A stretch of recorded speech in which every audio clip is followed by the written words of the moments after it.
place for you and for me and the entire human race. There are people dying. If you care enough for living, make a better place for you and for me.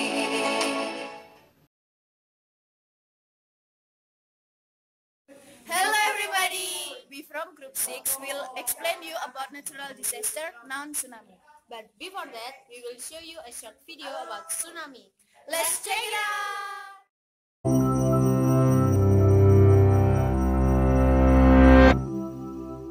In 479 BC, when Persian soldiers besieged the Greek city of Potidaea, the tide retreated much farther than usual, leaving a convenient invasion route.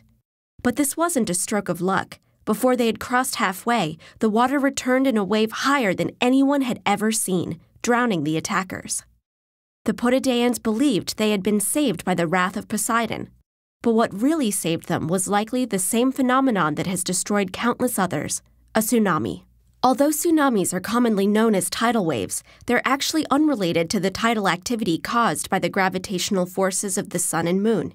In many ways, tsunamis are just larger versions of regular waves. They have a trough and a crest, and consist not of moving water, but the movement of energy through water.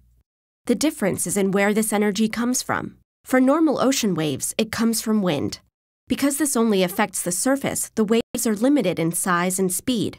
But tsunamis are caused by energy originating underwater, from a volcanic eruption, a submarine landslide, or most commonly, an earthquake on the ocean floor, caused when the tectonic plates of the Earth's surface slip, releasing a massive amount of energy into the water. This energy travels up to the surface, displacing water and raising it above the normal sea level. But gravity pulls it back down, which makes the energy ripple outwards horizontally. Thus, the tsunami is born, moving at over 500 miles per hour. When it's far from shore, a tsunami can be barely detectable, since it moves through the entire depth of the water. But when it reaches shallow water, something called wave shoaling occurs. Because there is less water to move through, this still massive amount of energy is compressed. The wave's speed slows down while its height rises to as much as 100 feet. The word tsunami, Japanese for harbor wave, comes from the fact that it only seems to appear near the coast. If the trough of a tsunami reaches shore first, the water will withdraw farther than normal before the wave hits, which can be misleadingly dangerous.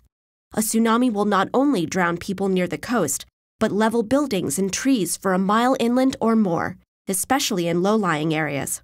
As if that weren't enough, the water then retreats, dragging with it the newly created debris and anything or anyone unfortunate enough to be caught in its path.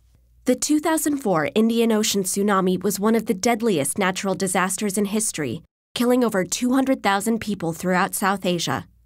So how can we protect ourselves against this destructive force of nature? People in some areas have attempted to stop tsunamis with seawalls, floodgates, and channels to divert the water. But these are not always effective. In 2011, a tsunami surpassed the flood wall protecting Japan's Fukushima power plant, causing a nuclear disaster in addition to claiming over 18,000 lives. Many scientists and policymakers are instead focusing on early detection, monitoring underwater pressure and seismic activity, and establishing global communication networks for quickly distributing alerts. When nature is too powerful to stop, the safest course is to get out of its way. The phenomenon we call tsunami is a series of flood waves of extremely long wavelength and period, usually generated by a violent, impulsive undersea disturbance or activity near the coast or in the ocean. Sudden displacement of a large volume of water occurs, or if the sea floor is suddenly raised or dropped by an earthquake, a tsunami wave can be formed. The waves travel out of the area of origin and can be extremely dangerous and damaging when they reach the shore. The word tsunami, pronoun tsunami, is composed of the Japanese word "tsu", which means harbor, and "nami", which means wave. Often the term seismic or tidal sea wave is used to describe the same phenomenon.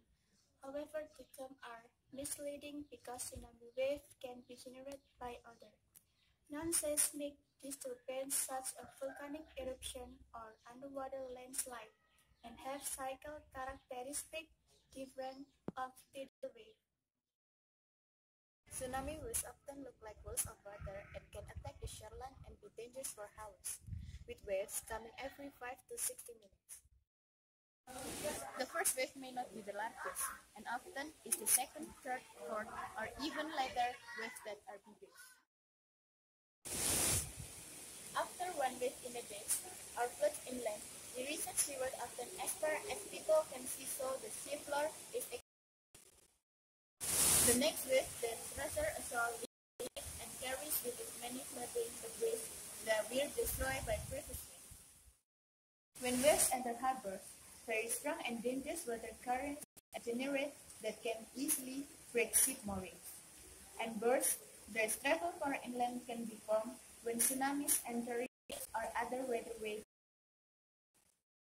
That's all that we can explain now. Hope it can be beneficial for you.